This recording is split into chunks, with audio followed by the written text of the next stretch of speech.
Welcome, everybody. We are back with another episode of Global Comic Safari. With me, as always, is Matt Roybal, the fine 999. 999 in the house, baby. 999. Welcome, sir. How are you? Good. I'm excited to be back. We kind of got a show ready. This is a little bit different show than normal. We're going to do some things that don't fit in sets. These are some more, we're going to call them, we usually do oddities at the end of a show. This is kind of a hodgepodge of oddities that we wanted to feature. So some cool things that don't necessarily fit with anything else, but are going to be fun to look at and have some cool stories. Before we get into it, I just want to thank a couple of our friends and sponsors.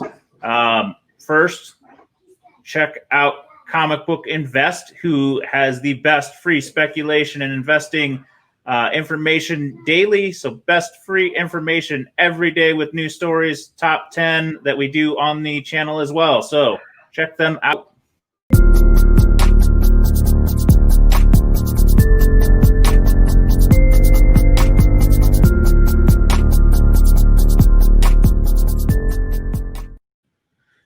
In addition, I want to thank our friends at Parallel Irvin, who are still selling the Hulk 181 books on eBay. Some very, very cool, the original reprint in Turkish, as well as some Marvel variants that are limited to 500, one by Sinar and one by, Sinar and, I'm blanking. I apologize. Both very cool. The Wolverine and the X-23 are the Sinar variants. The X-23 limited to 250. I really, really like that one. The colors on it just pop. Yeah. And then we've got the Hulks there with Weapon H and the limited variant of 250 having Maestro. So check them out. We'll put the link in our bio for you if you want to order them on eBay. They've also got gray and green sketch variants, which are always cool to have a cool sketch to play around with. Yeah, definitely. And then finally, give a check out to our friends at Comic Barricade, the best solution for supporting your comics and stabilizing and preventing the dreaded spine crease. And we all know it's a problem when we've got books of 1,000 different sizes in our boxes as we do. Oh, yeah. With foreigns, that's it's just going to happen if you don't support your books. Yes, because there you got digest sizes, which I just told Matt I got a bunch in, and you got the magazine sizes, and then you got the ones that God knows what size they are. Huge sizes. Yeah, it's all over the place. Turns into a mess. So without further ado, let's get into this. Let's start talking about our first oddity. This is the strangest of them all, in my opinion. So let's start with the really weird one. The Greek Spidey sex toy issue. Did you hear me, John? What'd you say? This is a famous book in Greece, and it's really cool. It's the Greek Spidey 364. It's got the shocker in it. It was printed by Mammoth, and unfortunately, I don't have the date, but I know it was in the 80s at some point in time. I didn't get that. This is a truly legendary book in Greek comic circles. This is the famous sex toy Spidey. Does that got you? Are you interested, John? Did that pique your interest? I'm waiting to hear where this goes. Okay. So why would we pick this book for the Oddity Show? Well, it's odd, but one of the things you have to remember is the very act of translating English comics into other languages does hold a complexity. Okay, putting the art changes aside for a moment. We're going to put them just aside for a little bit of a moment. You have to understand that when you do a translation, if you don't do it right, it can change the fundamentals of a story in a very drastic way. For instance, there are cultural and literal translations. So what that means is, a literal translation can take a foreign language word and literally translate it, even if that means that back into English, that might be something that doesn't make sense, right? And it can go the opposite way. So cue a guy by the name of Vasilis. Now, we know Vasilis. Flash a picture of him. That's our good buddy Vasilis. and he's in Greece, and he is a Greek translator. So he was a huge Marvel Zombie fan. So when he got a chance to work as a translator at Mammoth, he jumped on it.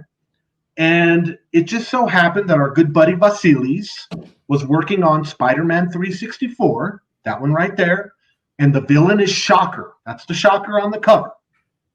Now, Vasilis decided that he would leave the literal translation of this villain in instead of the cultural translation.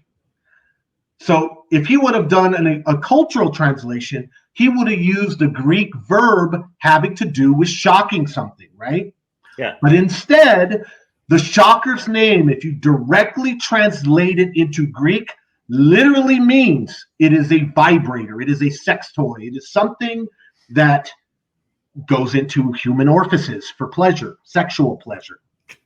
That nasty Vasilis kept it in there because he thought it would be funny. So this is a story that Vasilis tells, and it's actually a story that he told in. So we did an interview of Vasilis for our magazine, for Foreign Comic Collector magazine, and he tells this funny story. So his editor calls him into the office, and it's like, Vasilis. So he had translated the story, art, and all that stuff. And the editor calls him into the office, basically like, what the, and I'm going to cuss here, this is an 18 or above show. What the fuck are you thinking? The editor told him, right? The nasty Vasilis kept it in there because he thought it would be funny. So he looks at the editor and he says, I thought it would be funny. And the editor just sits there for a second and he goes, yeah, it's pretty funny. Send it to press. and so that month, Greek Spidey fans got a comic book. So if you look on the comic book right there, you have the title. Then you have that little thing where it says, I don't know how to say it. Then you have that thing that almost looks like it says Unith. It's like a weird AONHTH. That is a sex toy in Greek. So the villain that Spidey's fighting is a sex toy. It's a vibrator. So, it's like one of those things where it's like, if you're into Spidey foreigns at all, this book deserves a place in your foreign Spidey collection just because it's so cool. And on the back issue market in Greece, this is a coveted book. They love to get this book. Just like, on the American market, what's that book with the League of Extraordinary Gentlemen or whatever? There's those books that end up getting recalled, and then they get like this, they take on this cultural importance and, for being naughty or doing whatever. And so this is kind of an example of a foreign book for that. Nothing, what's interesting about this Oddity is if you didn't know the story, you wouldn't know. If you don't read Greek, you wouldn't know. And I don't know too many people that read Greek, so. Yeah, so, not a lot of people know, so you wouldn't know. So this is a clear example of that, that thing we like to say where, people can't collect what they don't know exists. Exactly. So this is where we're trying to inform people and tell them, hey, this is a great example of a foreign, because the story is just so cool, right? Like Absolutely. I've taken. And most people wouldn't collect this as a set. No, most people wouldn't, because it's just a average Copper Age Shocker story. It's whatever. Yeah. But if you know the story, it's a wonderful, wonderful book, and is again another clear example of how the Marvel licensing department didn't give a shit about anything. In fact, if I remember correctly, Vasilis told me that there at Mammoth they would republish like some of the other foreign titles, right? I'm trying to remember off the top of my head, but I don't remember. Just other stuff, maybe the Smurfs, maybe some other stuff. And those, they would have to get the translations they were doing, and they would send them to the legal departments. So the legal licensing departments of these foreign publishers with foreign properties would want to see what they were doing, right? Because they wanted to make sure that their licensing properties were handled with the great care and love. Marvel didn't care. Marvel let them run with this. That's actually a good segue into the next piece that you brought, actually. Yeah, that segues us into Marvel didn't care. Marvel used the licensing department as a ATM. It was just there to make them cash. Now in these modern times, they probably have an army of lawyers making sure that the foreign publishers are handling. In fact, I wouldn't even be surprised if they were handling the translations in-house and not even giving it to the foreign pubs. They were actually having Americans that speak those languages do it. I don't know for a fact, but I wouldn't be surprised because they're trying to keep their stable of their brand's strong. Yeah. So it's just kind of funny. It's just funny. Yeah. So the next item is funny because it's something you've shown me that I've never seen anywhere else. But this is a jewel, John. This is the story. Okay. So to me, this is the Marvel Speaks Your Language folder, marketing folder. This folder is a true one of a kind in the foreign collecting world. We do not know of any others anywhere. And I've asked all my foreign contacts, do you know of a folder that doesn't mean there aren't more, but we've not seen them. Doesn't mean there aren't more. I'm not saying it's the only one. All I'm saying is in all of our kind of virtual foreign travels with all of our foreign contacts, we've never seen another. Okay. Now, what this folder apparently is, it was meant for the European publishers, and it is in English, it is in French, it is in German, and it is in Spanish. Or is that Italian? I forget. Is that Italian? Marvel parlez votre langue? That might be Italian. I can't tell. I should probably know that. Sorry about that. So let's go to the second page. Yeah. Okay. So this is a letter from Stan Lee, and he talks about why you, as a foreign publisher, should get a license and start printing Marvel material. It's in English, it's in French or Italian. I forget what that one is. It's in German, and it's in Spanish. So this folder it almost looks like it was meant for Western Europe, basically. And it was meant for all those publishers. And it was just there to try to get them excited about the brand and get them excited about Marvel. And this thing was published in the late 70s. I think it was 1978. And it is beautiful. So let's go to the next pick. It's holding up pretty well. It's as old as I am. Yeah. So, okay. So go to blow me up, John, real quick. So that's the interior folder. All right. Hold on. Let's see. We'll match. Okay. So, there's your interior with your 4 different languages, but it's this next gatefold thing that's so freaking cool. On the next page, you have this super neat gatefold. I mean, that is so amazing. I've often wondered if I'd had this like in the 80s and I'd been able to get this signed. Oh, that would have been awesome. It would have been awesome. Just get it signed by as many creators as you could. But so many of the classic creators are no longer with us that I decided I wasn't going to do that. But isn't that cool? Yeah, absolutely. Marvel Superheroes, the most popular comic magazines worldwide. And then it goes to there. And it's amazing, dude. This is, like I said, this is a one-of-a-kind piece. I have never seen another. So go to the next pick, which I think is this one. Yeah. All right.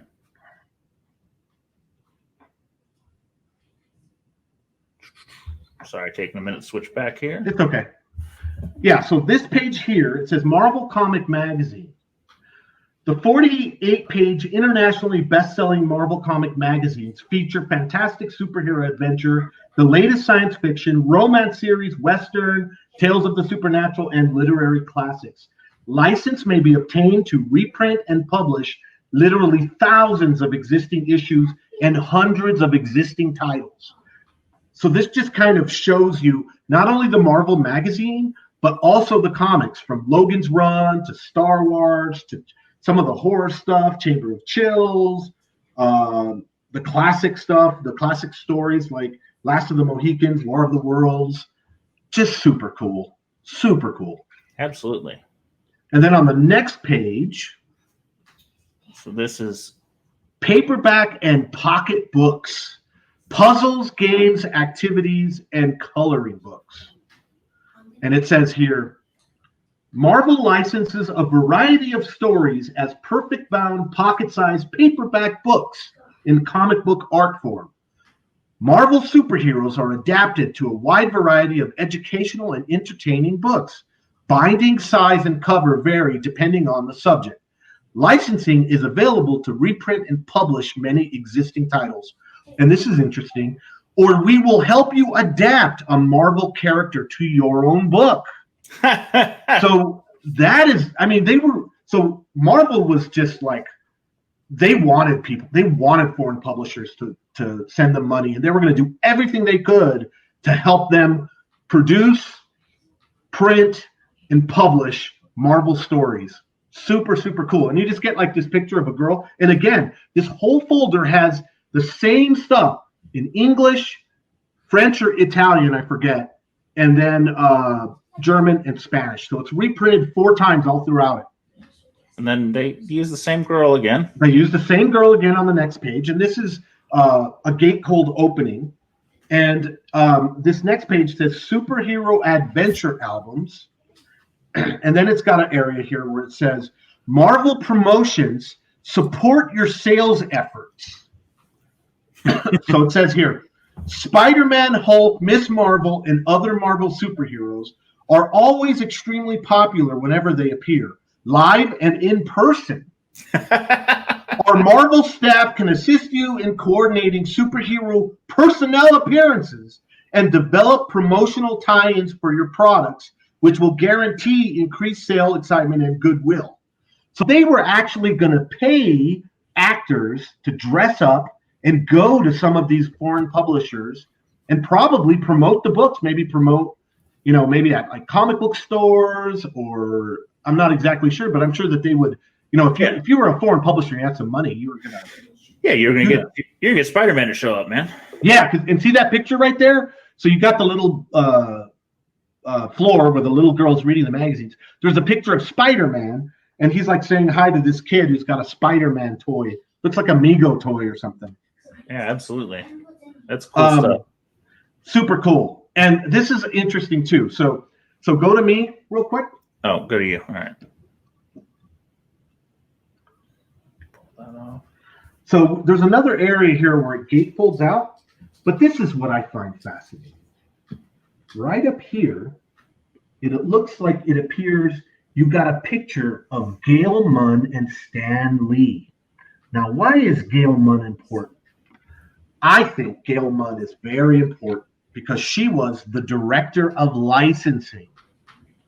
Now, I'm gonna click to that photo. Click to that photo. If there is anyone that knows where the licensing bodies are buried, it's going to be her, because she was involved with all of that licensing. And I've researched this woman. Apparently, she still works in marketing if she's not retired, but she worked for some huge marketing firms in the United States and had a really long and storied career. So I've oftentimes wondered if we could interview her. When we were doing Foreign Comic Collector magazine, I was like, I'd love to interview her and just show her some of these weird licensing snafus. Right off the top of my head, those Danish horror books, with Ghost Rider and a woman in pieces, and just these weird things, and go, I don't mean to put you on the spot, Mrs. Munn, but how did Marvel let this happen and get her response? You know what I mean? It would be fascinating. Exactly. That'd be crazy. Maybe it would put her on the spot. Maybe she wouldn't like it. I don't know, but or she's like, I have no idea what you're talking about. Yeah, but this is one of the jewels of my foreign collection because, like I said, never seen another. If you're watching this video and you know of another, please contact us. I also believe, how they're like European languages, so it's the same region. Could they have done one for the Asian publishers that was like maybe in English, Korean, Japanese, and Chinese Mandarin? How freaking cool would that be in in the kanji characters? Who knows? Who knows how many more of these did? I believe this is a piece of marketing material. This isn't something that people thought, hey, let's collect that, right? It's not a comic. So I've always believed that if there were some of these folders still sitting around in Europe, there's a good chance that when the publisher moved or the publisher was cleaning out the warehouse, this old shit that doesn't matter anymore just got thrown away. And if Marvel still had some, maybe there's, a box sitting in Marvel's office somewhere. Yeah. But, I've heard stories that a lot of the old stuff that used to exist got tossed in the trash long ago. Yeah. So, I mean, they didn't keep art, for love of God. I'm sure they didn't keep folders. So I doubt they would keep this. So this is awesome. Marvel speaks your language. If I were to ever sell it, John, I don't even know how I'd price it. Nope. How would I price it? You don't know how. You have to just see what the world would want. Yeah, it's like one of those things. I don't even, if I were to sell, I mean, maybe I'd put a starting bid on it at like $300 and just see where it went. Yeah, but it's such a weird piece that you just don't know. You just don't know. Yeah, some hardcore might totally love it, but I don't know. All right, so we're gonna jump to something a little more serious. This is very serious, and this is a different book. Very, very different. So, okay, so we've been dealing with Marvel. Now we're dealing with DC. So some people like to call these the DC landmine comics. These are called Superman Deadly Legacy. Now, it's a humanitarian comic book. And in this comic book, Superman promotes landmine awareness in countries of conflict where a shit ton of landmines were used, right? These books were published by DC Comics, the United States government, and the United Nations International Children's Emergency Fund, which would be UNICEF. It was done in 1996. Now, some of you might be going, but wait, Matt, what the heck? Why are you featuring this? Don't we just deal with foreign editions? We do, but this is sort of a foreign. Even though this book was printed here, the book was published in English, Serbian, and Croatian. The Serbio-Croatian comic had 2 different versions. So this isn't all of them. There actually should be 4, but I couldn't find a picture that had all 4. It had the Serbio-Croatian book had 2 versions, one in Latin Roman script and one in Cyrillic script. Oh, the Latin script was geared towards the Bosnian Muslims and Croatians, while the Cyrillic script or Cyrillic script was for the Serbs. Now let's get to the distribution of these.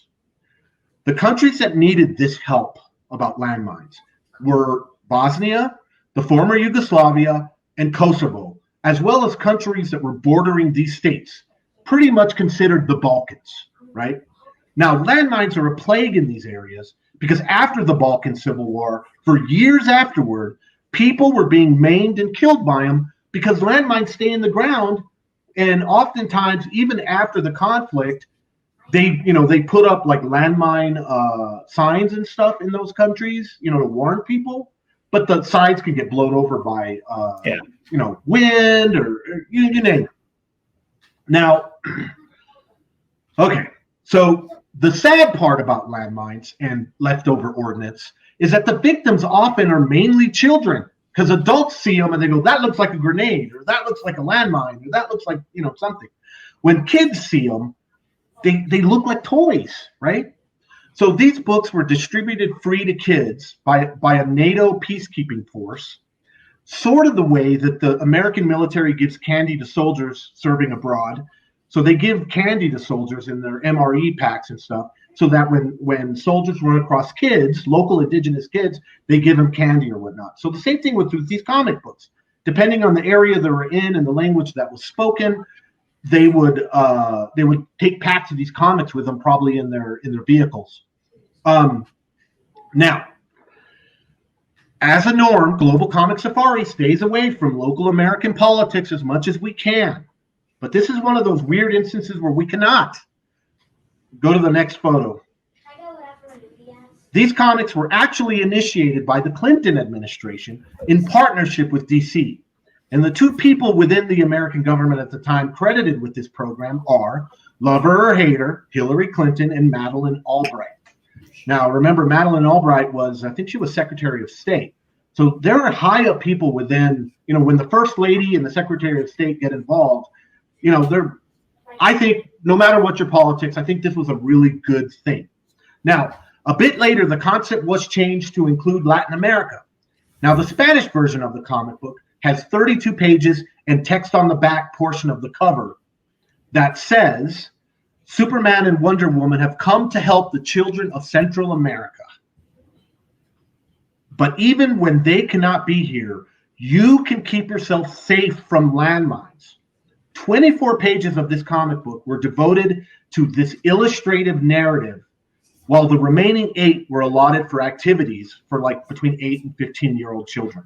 Now, what's really neat about this one, they did it both in English and in Spanish, and there's even a third copy. See how there's that third copy with a border? Yeah. I think that one was more of like almost like a one sheet. I'm not sure on that third copy. But I did include a photo here. This is on the back. Do you see how they show the different ordinances? You have a mortar round, you have different types of landmines and a grenade, and you also have what looks like to me is like something that's maybe like an ammunition box or something. And this was for Latin America, because remember, in Latin America in the 80s and into the early 90s, there was all kinds of crazy shit going on. If I remember correctly, in El Salvador, and there was a lot of, and then you had, of course, all of the leftist and right-wing paramilitary actions that was going on. You had the FARC. You had, all kinds of crazy conflict was going on in Central and South America. So this is the same thing. This is Wonder Woman. I do find it interesting. Notice that Wonder Woman's in a skirt. Huh, yeah, I did see that. They toned her down a little bit just because they wanted her to stay conservative. At one point in time, I had read they were planning on doing a French version. There are areas in Africa that have some civil wars where they speak French. I think it was some of the countries down there. But that one never actually got completed. These are cool books. If you're a foreign edition hunter, I have a few. They're pretty cool. I like them because for me, I feel like these books kind of show, if we're going to be the global policeman of the world, I want us to do good things in other countries. And I feel like these books are doing good things. In my opinion, if these comic books saved one kid's life in the Balkans and one kid's life in Central and South America, then it was worth every penny that was put out for these comic books. These are Absolutely. super cool. Super cool. And that's, it's a historical type thing. It's just, it teaches history to a degree. You got to kind of get interested and know not just that the book exists, but why. Why did these things happen? Yeah, exactly. And I know that you guys laugh at me sometimes because I bring in historical stuff with the books, but I feel like every comic book does have a history, and you should pay attention to its history as it exists in its country of origin, or even in the United States. I don't know. I dig it, and it's a cool little oddity. They're not that hard to find. You can find these on American eBay. I've seen some people try to say, "Hey, these are super rare." They printed thousands and thousands. There has to be boxes of these probably out there somewhere. But just like anything else, they're kind of thin. So I would think that as you start to get into the higher grades, maybe they get a little tougher. Like finding a 9/8 of one might be a little. Somebody's going to find a case of them somewhere. Yeah, totally. So. But great to have, especially if you're a huge DC fan and you want something that is just a cool little conversation piece, to put in your comic room. Comics are time capsules. Exactly. So very cool. All right, so we're going to do something a little more lighthearted to take us out, and go with a little Star Wars. Oh my gosh, this is beautiful. Beautiful, beautiful, beautiful. This is an Indonesian Star Wars bootleg. It is 6 Melawan Galaxy number 2, published by Marantha on July 13th, 1978. Now, this is an amazing book. This is now I collect this book. I have this book for my set. This is my book. And this is for, this cover is based on the classic Chaykin artwork of Star Wars 1. But it is very different looking. What do you think of that, John? I mean, Vader's the right color for once. He's not green. Yeah. They got him the right color. But notice notice how Luke looks a little bit on the chunky side. I was just more like the colors are wrong. You know, everyone else they kind of went more movie accurate, and they did not. Yeah, and the his cape is definitely not red. It will be white. I'm guessing they chose the red because it made it pop. Exactly. I think that was the shine because everybody else, you know, that definitely looks like Carrie Fisher. Now on a little bit, and you know, just it's a little more movie accurate. Yeah, it's definitely, and you'll notice that there are no fighters in it, so they removed the fighters. Yeah. And if I remember correctly, on the Chaykin artwork, the Death Star looks like the Death Star, right? Yeah. If I remember correctly, this almost looks more like a planet. I mean, it almost looks more like a planet. I'm not really seeing Death Star. Yeah, this looks like a moon or a moon or something like that. Now, what makes this book special is that there was an illustrator in Indonesia by the name of Jan Middaraga, and he was a famous illustrator. He was born in 1941, and he went to the Indonesian Academy of Arts, which he did not finish. He dropped out, apparently, after only a few months of study. But his drawings were favored by magazines and book publishers because he was good. So this is one of those examples of an illustrator saying, screw you, I don't need to go to school. I'm going to do my own thing. So I kind of like that. In 1965, he started to publish his own comic album, and he started doing romance stuff, apparently. But what's interesting for it is that he was very influenced by American comics and stories, and he was very attracted to Western culture, right? And he wanted his romantic stuff to kind of belong to like the high income level of society. And according to Middaraga, I find this kind of interesting. He says, and this is not verbatim, something about picturing poverty is not relevant for teenage romance, which has to be romantic and easy. And so that makes sense, right? It's hard to be a teenage romantic. And I guess you could write stories of them struggling to like beg on the streets and stuff, but that doesn't sound very, very romantic. But what was really neat about John is that he started taking American material, American comic books, somehow sourcing these American books, bringing them to Indonesia, and then literally redrew stuff. So let's go to the next couple photos. Yeah, so this is the splash page. Tell me what you thought when you saw this, John. It didn't hit me how different they were right away until you kind of got looking at it more. I mean, it's definitely inspired by, but I almost wouldn't even call it an homage. Yeah, he took liberties, and that's kind of the interesting thing. Whereas, like, he definitely took liberties. Now, I collect this for my Star Wars 1 set because the cover is inspired by the Chaykin's #1 cover. But this is actually I would call the cover an homage. The cover is an homage, but this is actually issue 2, 6 Against the Galaxy. So that's the splash page. You see the Raiders there. Yeah, he put him face down, which I don't know why he chose to do that way, but he did. Notice on the bottom you see his signature, John Middaraga, right there. Uh-huh. And and the coloring is very well done, though. I mean, the Indonesian almost is brighter, don't you think?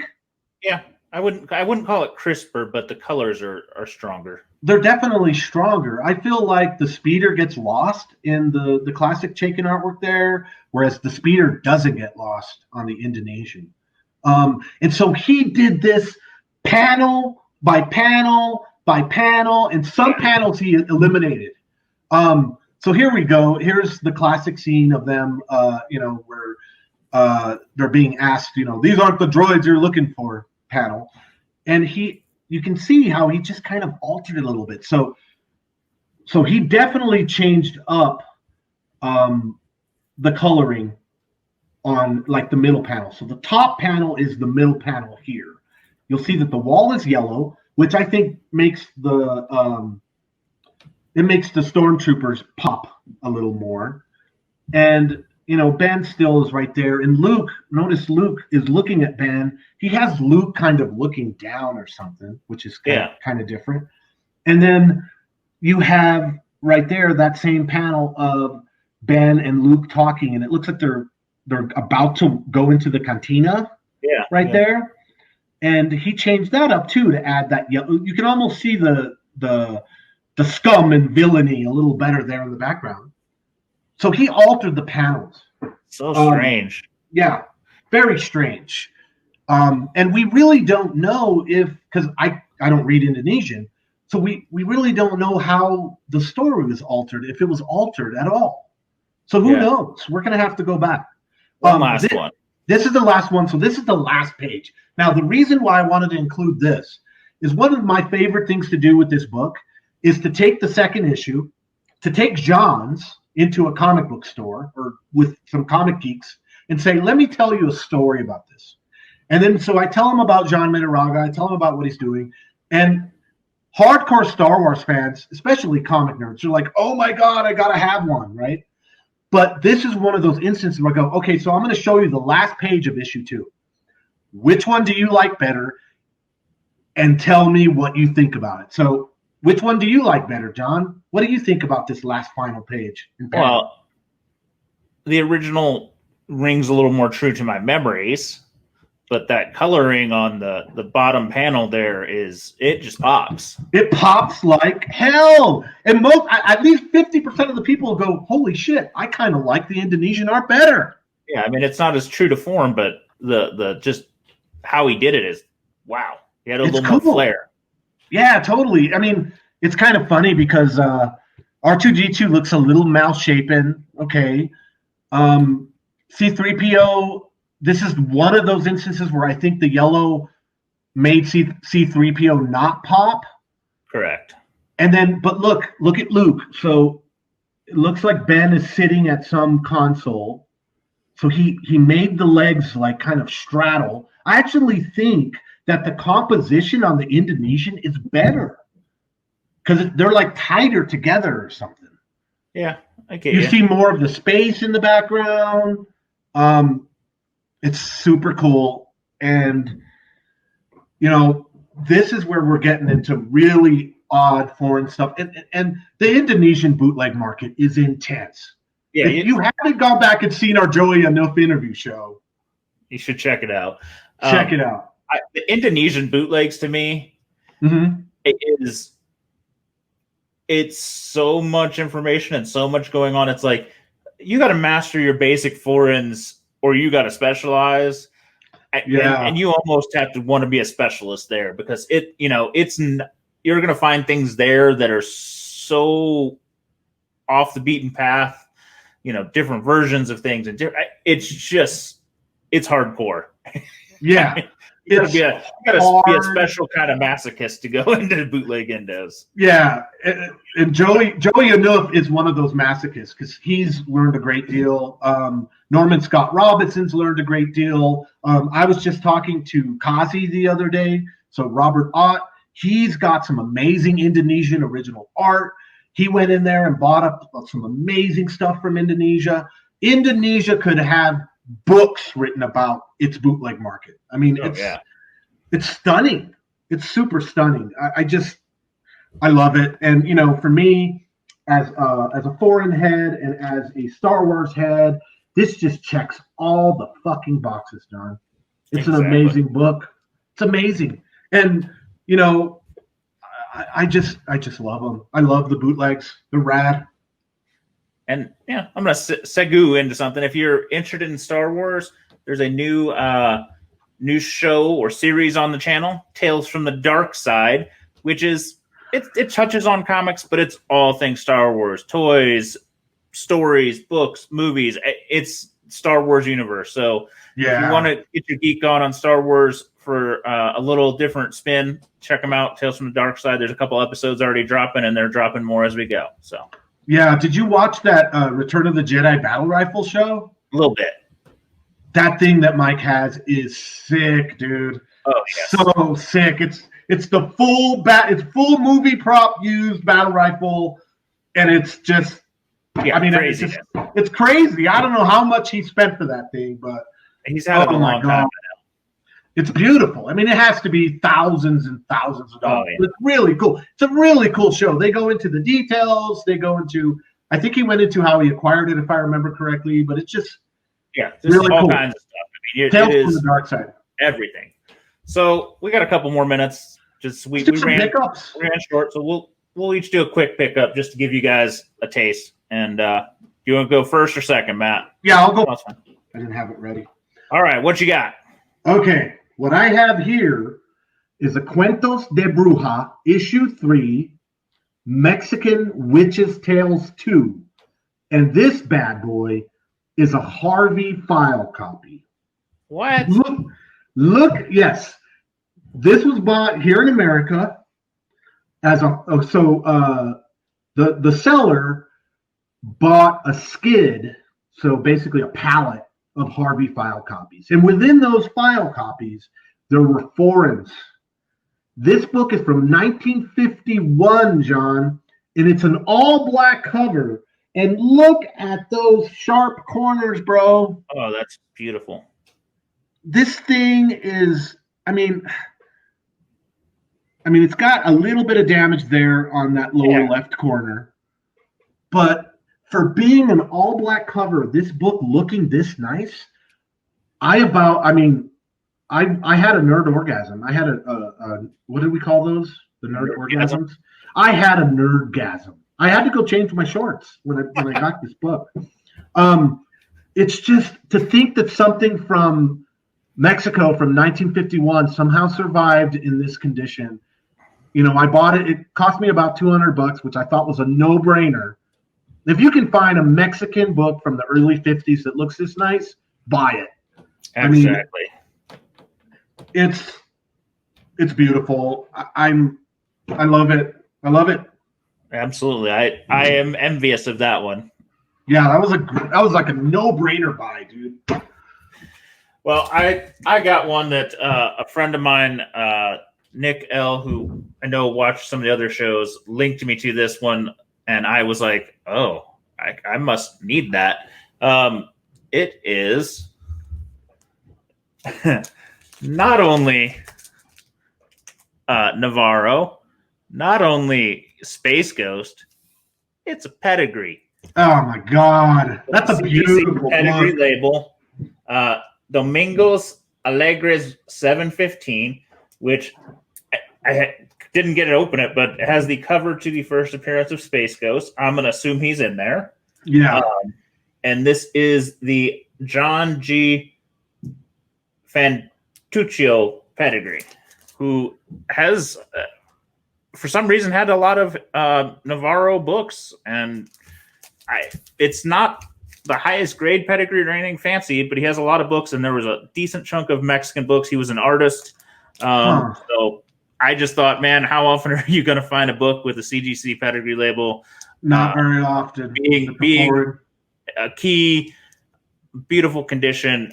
Wasn't pressed because they were just grading these guys. It probably could get nicer. I don't think I'm going to bother with it because I think it's fine for me, but that's cool, beautiful, dude. That is a super cool pickup. And who doesn't love a little Space Ghost? Dude, as a kid, I watched tons of Space Ghost. Yeah, that was a good buy. Yeah, I'm happy with it, and I paid about the same as you paid for yours, so very happy. Oh, dude, that's a fucking no-brainer. All right. Oh yeah, that's cool, man. Been fun hanging out with everybody. We look forward to seeing you again soon, and catch all the other content on the Tales channel, and check out CBSI, comicbookinvest.com.